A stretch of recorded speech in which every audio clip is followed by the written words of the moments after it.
Olá mundo, eu sou o Daniel Maciel e como prometido trago aqui José Postiga. Obrigado por teres aceito aqui mais uma vez o segundo convite para vir aqui ao canal para explicares o que foi isto que aconteceu ontem na comunidade de Laravel. Se não estás ao corrente, ontem foi dia de Laracon. A comunidade de Laravel costuma organizar alguns eventos, uns mais importantes do que outros. Este, eu confesso, e já o falei no vídeo de ontem, que não esperava grandes novidades, mas elas existiram, não é verdade? E José, pedi-te para tu me vires falar principalmente da grande novidade, o Laravel Octane. Já conseguiste ver o que é isto do Laravel Octane? Já consegui dar uma olhada. Obviamente não tenho acesso ao código em si, nem ao projeto. Aquilo, pelo que o Taylor falou, ainda há de lançar uma beta nas próximas semanas. Uhum. Mas agradou imenso a novidade, a bomba. Ele, por acaso, ao contrário do que tem feito nos anos anteriores, deu um teasing de apenas alguns dias antes da Laracon. Ele geralmente costuma criar um build-up com um bocadinho mais de tempo, às vezes com uns screenshots, e desta vez o único toque que ele deu no Twitter foi porque estar a usar Laravel com 400 requests por segundo, ou um nome assim semelhante, quando podemos andar nos 9.000 ou algo do género. Portanto, foi incrível e toda a gente começou logo a passar-se e a tentar descobrir o que era. E por incrível que pareça, agora olhando um bocadinho para trás, consegue-se ver que houve alguma movimentação conjunta a nível do Twitter. Eu não sei se tu reparaste, Daniel, mas o próprio Twitter oficial da Swole mandou um Twitter pouco depois do Taylor ter feito o teasing a dizer tipo, coisas estão a acontecer, ok? Things are happening. E pois isso começou a gerar algum burburinho de que provavelmente existiria ali algum trabalho relativo a async, React, houve quem falasse em React PHP, houve quem efetivamente acertasse no Sul, mas efetivamente chegámos ao dia em que o Taylor anunciou o Laravel Octane, já agora, próprios para o Caneco pelo logo Logo, não interessante. é? Portanto, mais, É mais uma eu cunha gosto ali muito. Opa, portuguesa. coisa que eu gosto é de salientar os nossos, e nós temos duas pessoas, duas que estão Exatamente. muito envolvidas, o Nuno Maduro e o Caneco, que fez o logo deste produto, não é verdade? E também ontem falou um bocadinho sobre isso numa after party. E realmente aqui não é agradecer, mas dar os parabéns aqui ao Caneco por estar envolvido e por ter este Exatamente. A dar o reconhecimento dar o merecido. reconhecimento, exatamente. E claro, sendo português, nós temos todos que ter orgulho. Isto é tipo Cristiano Ronaldo. O Nuno Maduro e o Caneco vai ser Cristiano Exatamente. Ronaldo da comunidade árabe.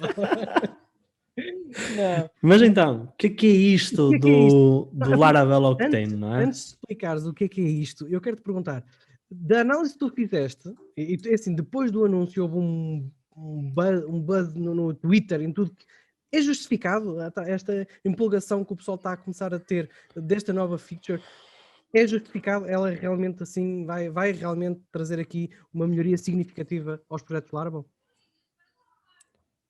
Sim e não.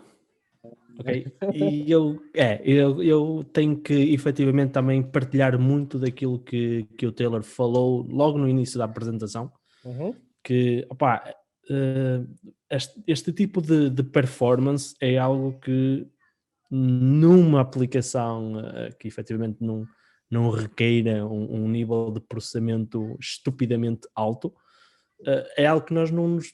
Pá, muita gente não precisa de se preocupar, aquelas otimizações prematuras, será que eu vou conseguir suportar 1 milhão de requests por segundo, não é? A minha aplicação é tão boa, o meu negócio é tão disruptivo que eu preciso deste tráfego todo. Uhum. E existem muitas técnicas de efetivamente otimizar o tempo de recebimento do pedido e de resposta, e obviamente poder escalar um pouquinho por aí, mas esta é a parte do não, mas a parte do sim é que efetivamente há uma troca no paradigma daquilo que o desenvolvedor comum, entre aspas, está habituado a acontecer. Portanto, se qualquer programador PHP está habituado à teoria do share nothing do PHP, que literalmente a cada request que entra, toda a aplicação é carregada em memória, o request é processado, a resposta é enviada, a aplicação é morta e então Sim. tudo Então, o que é estado não persiste. sim, então tu já estás a começar a introduzir então algumas questões mais técnicas e portanto vamos aprofundá-las. O que é que realmente isto, o que é que isto faz, o que é que isto traz aqui às aplicações de Laravel? Ok, o que traz é efetivamente a poupança do tempo necessário para o Laravel ser carregado em memória. Cada vez que há um pedido, pegando na analogia falada há pouco, cada vez que há um pedido, o que é que tem que acontecer? O Laravel tem que fazer o boot, todos os service providers têm que ser registados, todas as dependências, inclusive do Composer, também têm que ser carregadas, a não ser que estejas a utilizar o preload. Mas todo esse tempo é investido à cabeça a cada pedido, quando na realidade não precisaria. Traz, obviamente, implicações, e o Taylor falou muito bem de quais eram os grandes concerns de ter uma aplicação carregada em memória, que gostei muito da comparação que ele fez com as queues, que é exatamente o mesmo paradigma, ok? A aplicação está lá em memória. Não, esquece. E nós temos de ter o... Não, eu acho que já partilhei, não sei se foi contigo, dos problemas que eu tive, imensos, porque muitas vezes nós quando trabalhamos com Q, nós fazemos o Q-Work, não é?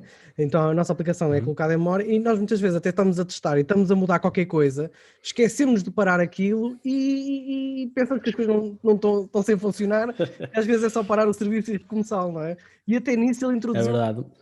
não é? Uma novidade em relação a É isso. verdade, é verdade. Quando nós temos a aplicação em memória, efetivamente nós temos que nos lembrar que, primeiro, qualquer alteração que façamos ao código toda a aplicação tem que ser reiniciada, okay? Senão o código, que já esteve carregado em memória, não está lá. Reflete, É como exatamente. se não existisse. Claro. Isso pode apanhar qualquer programador mais desatento de surpresa.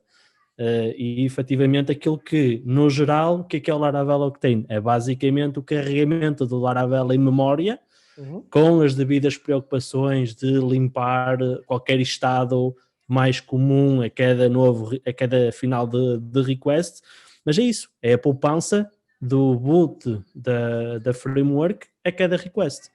E nós vimos os benchmarks que ele apresentou, que depois ele veio dizer que até estava só a usar metade dos cores do seu próprio computador, que esqueceu-se que tinha mais que aquilo que estava a apresentar. Ele testou com 8, não foi? Ele fez, testou Foi com 8 com e 8. testou 6.000 requests, creio eu, não é?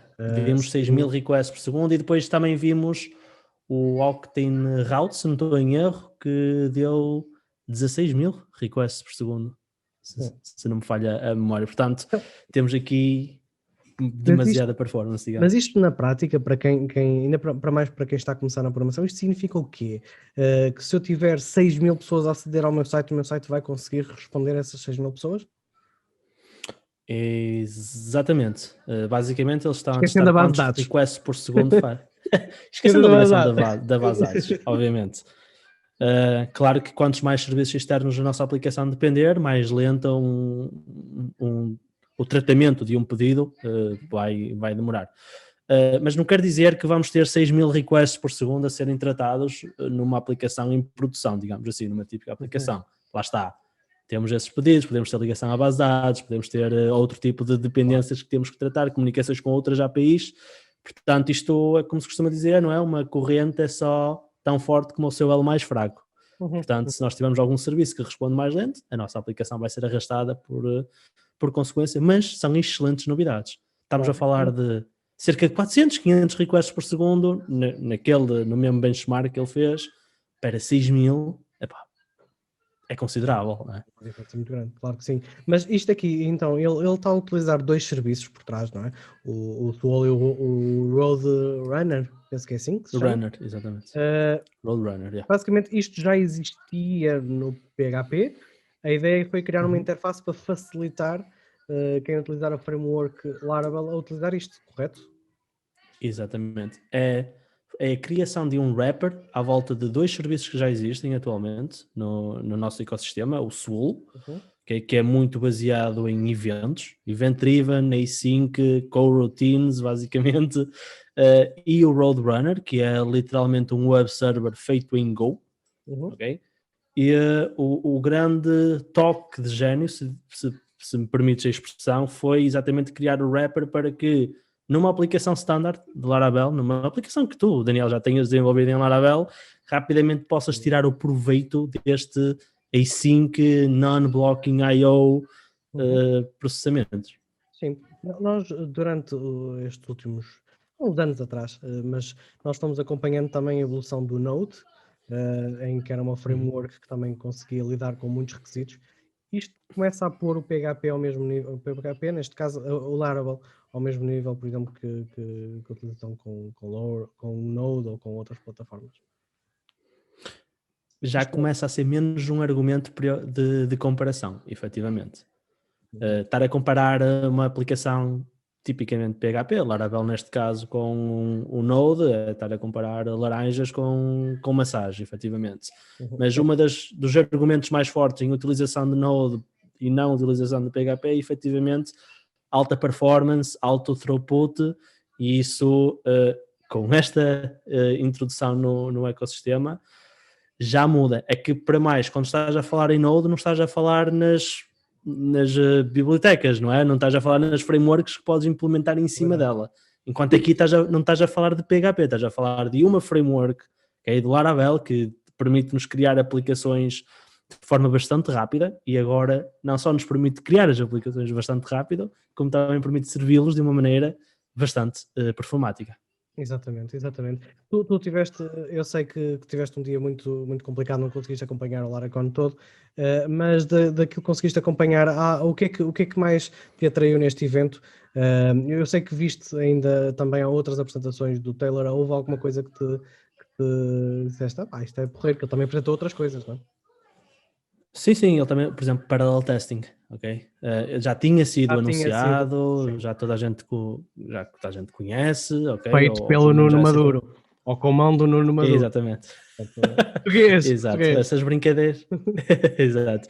Estas bem efetivamente também, é como eu digo, eu consigo resumir todo este Laracon, digamos assim, todo este caminho, desde a última Laracon até agora, como otimização. E é isto que temos visto. Temos vindo apertar um parafuso aqui, os testes efetivamente eram uma das coisas que, à medida que tu vais criando aplicações enterprise, se me permites a expressão também, vão aumentando. Quando dás por ti, tens facilmente 4, 5 mil testes a correr, e acredita, num ciclo de desenvolvimento, isso é tempo que poderá atingir 20, 30 minutos. Agora imagina, tu estás a desenvolver uma feature, tens que esperar no mínimo 30 minutos para que a tua pipeline corra, para que tu possas efetivamente integrar o teu código junto com o resto na tua organização. E usar testes em paralelo agora torna-se algo nativamente suportado, o que faz com que alguns dos quirks estejam suportados, basicamente pela framework, que é menos uma coisa que nós temos que nos preocupar, só temos que nos lembrar de usar a flag testes paralelo para correr em paralelo.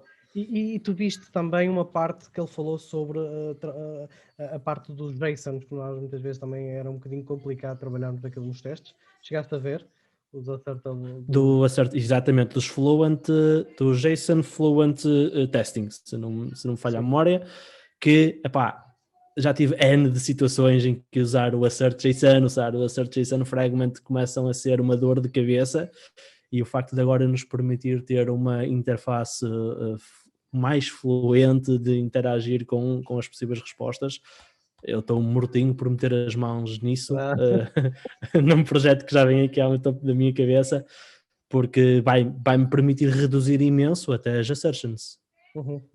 É assim, o último evento que existiu do Laracon, creio que foi mais ou menos em julho, já nem me lembro, setembro, outubro, foi quase no final do ano, pensou. Isto com a pandemia, o tempo correu, uma pessoa não deu por ela.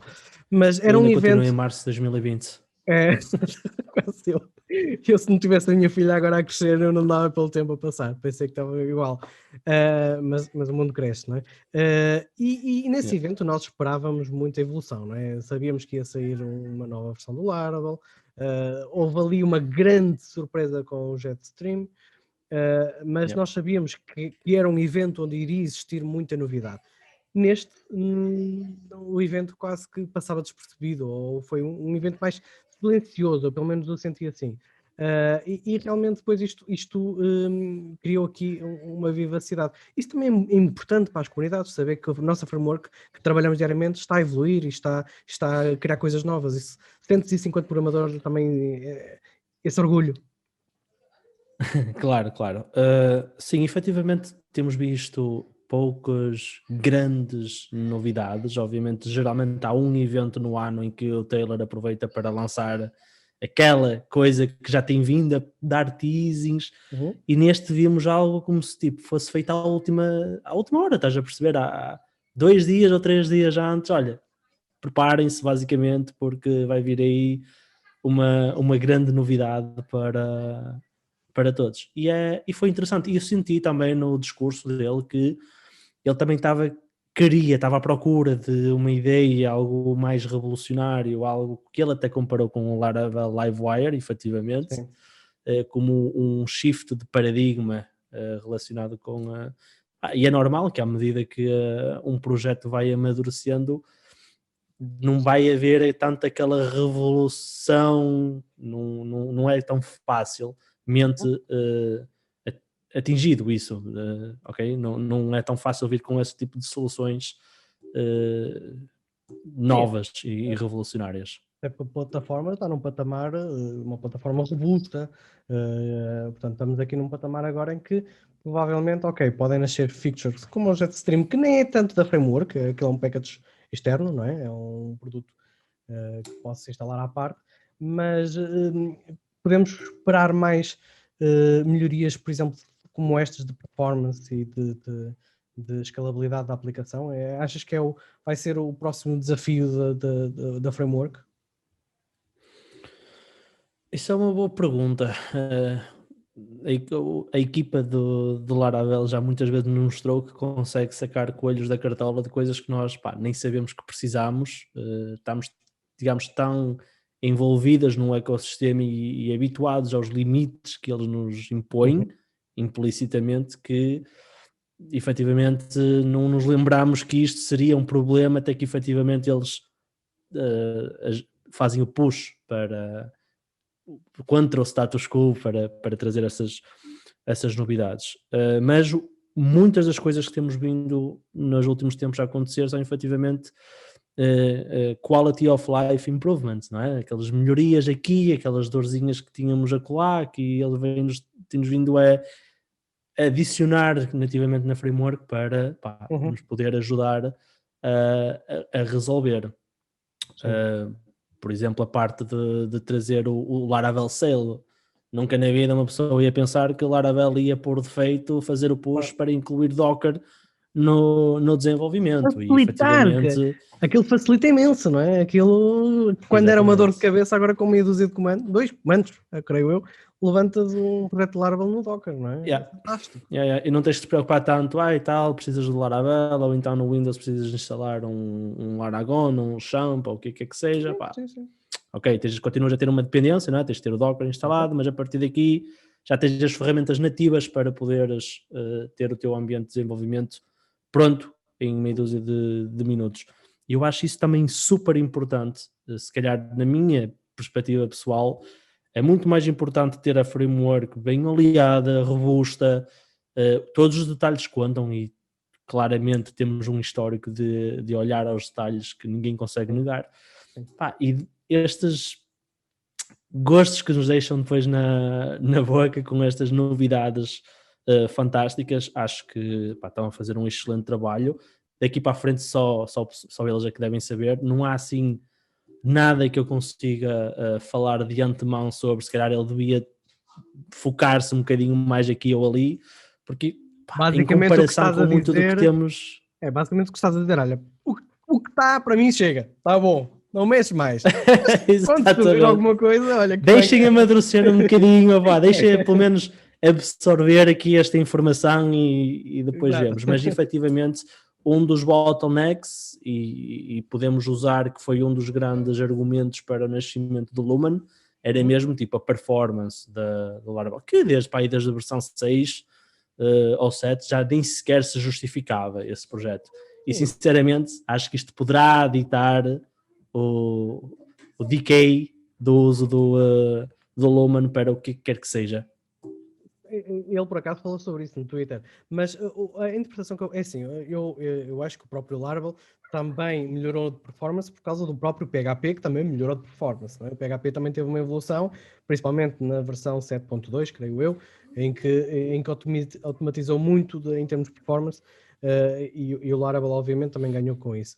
Mas aquilo que eu te iria dizer era, este Laravel Octane, o que vai permitir é dizer agora que não há limites. Queres construir uma aplicação qualquer? Literalmente. Não há limites. Pega, faz.